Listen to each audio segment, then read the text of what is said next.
Hi everyone, thank you for watching. This is Andrew. It's April 23rd, 2016. Thank you for joining me today. I have two articles I want to share with you today. The first one is Meditation, Key to a Youthful Mind. This is out of Daily Mail. I'll go ahead and read the bulletin points. Intense relaxation and concentration could trigger growth of brain cells.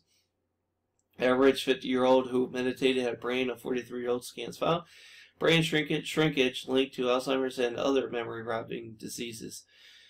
So, and it just goes on to say meditation doesn't just free the mind, it could also keep it young. Regular meditation knocks 7.5 years out the middle-aged brain, a study found. The researchers said that a combination of intense concentration and relaxation may trigger the growth of new brain cells, and while they didn't look at whether the meditators were also smarter, brain shrinkage is linked to Alzheimer's and other memory-robbing diseases. The truth of the matter of fact is it doesn't really matter how smart or dumb you really are. Everybody should be meditating, and just by the fact that you're meditating, you're able to take all the crap that's already in your mind that's basically blocking you, and you take it out of your mind, you toss it in the toilet, you flush the toilet, just like you would with a snot rag, okay? That's how meditation really works. I meditate. I haven't done a whole lot of it lately, but when I meditate, I usually visualize the colors representing 7 of my chakras. So I'll meditate visualizing the color red, the orange, the kind of the fiery orange, and I'll move up till I get to the top of my head, the chakra on the top of my head. But basically what that does is it helps balance my chakras out a little bit more. It helps get rid of all the stuff that I was dealing with, in the day before. And, all the stresses, all that after that is gone. You know what I mean? And more people should be doing this. And the reason why more people should be doing this, and I'm going to dovetail this with another article that I found here on ZeroHedge.com, U.S. suicide rate soars in 21st century, up 80% for middle-aged white women. I'm going to go ahead and read a little bit of this. This is an extremely important article. I just hope that, this article does become viral. I'm going to go ahead and continue. If you've lived life on this planet more than a handful of years, you've undoubtedly had your fair share of tough times, some of us more so than others. The fact that you are here today reading this is a testament to your ability to overcome these struggles and the experiences these hard times have provided you has shaped the person you are today. For some people, a combination of life circumstances, mental and emotional difficulties, and lack of support from friends and family can lead to suicide. The thought that some people can become so overwhelmed and with hopelessness and desperation they take their own lives and it is a haunting one. They take their own lives as a haunting one. I can't read today, can I? But anyways, all joking aside, it's really not a laughing matter.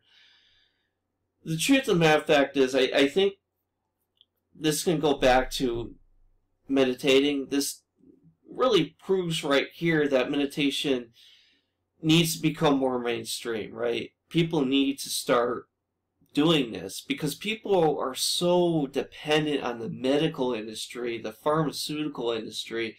I need a pill for everything. I need that magic pill that's just going to make all my problems go away. And that's the mentality that a lot of Americans have, unfortunately.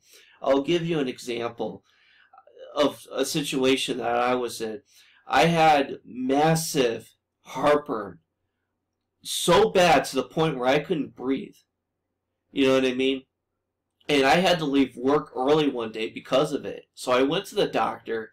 The doctor prescribed me, I forget the name of the medication, but I couldn't get the medication from a normal pharmacy like CVS or a place like that. I had to go all the way to 20, 30 miles out of my way just to get some pills. You know what I mean? So I ended up buying it over the counter, which was a little more expensive, but it was fine. After that, I started to do some more research and looking into some more alternative ways to deal with this heartburn issue. And what I found was, it'd be a good idea if you eat some apples. Red apples are fantastic for anybody who struggles with heartburn. You know what I mean? Don't go out and waste your money on all this medication. See, the medication, it cost me like 20 bucks. 20, 22 bucks. But you go and buy apples at a grocery store for 5, 6 bucks for a bushel. You know what I mean? I mean, think about it. $5, $6 for a bag of apples versus $22 for a freaking pill. That they said that mind you this pill was going to take me somewhere around 30 or 40 days or 90 days for it to, you know, fully kick in, when I can just take a bite of an apple and I feel better instantly. I mean, give me a break. Give me a freaking break. Now, this is important because if you look at the meditation story, more people learn to meditate rather than depend on the pharmaceutical industry. You know how fast and quickly that the suicide rates would actually go down? And what I find interesting is that it's up 80% for middle-aged white women. Now, could that be because women were brought up in the PC political correctness world, that they have to go out and, you know, again, nothing wrong with women working. Nothing wrong with that. But all this pressure from the media, from schooling, that women have to have that 9-to-5 job. Women don't need men, or don't need other women if they're lesbian. Women can take care of themselves. Being independent. I mean, you see this through the music videos with Beyonce. Like, what's that song? Like, independent girl, independent girl. You know, and they're throwing it in your faces. And it's just this popular thing to be an independent woman. And meanwhile, for men, it's just so popular to be pigs, right? Am I right? So anyways, these middle-aged women, and I bet you that a large percentage of the 80% of the middle-aged women, are white women, mind you, are probably have trouble dating. They probably have trouble relating to men in an unhealthy way. They probably come from abused homes where they were abused by their father. Again, these are just assumptions, so, you know, take it for what it is.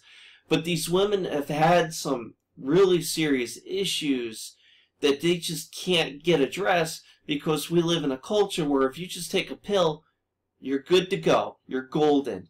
You know what I mean? You don't need any help. Just this pill. So anyways, I'm kind of ranting here. Thank you for watching. Thank you for listening. I just hope that you take, especially if you're on any kind of medication, if you just take a look at these 2 articles and just start asking yourself a question: do I really need this pill?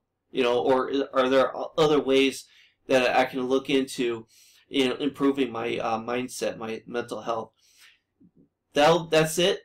Thank you, and I'll see you in the next video. Take care. God bless.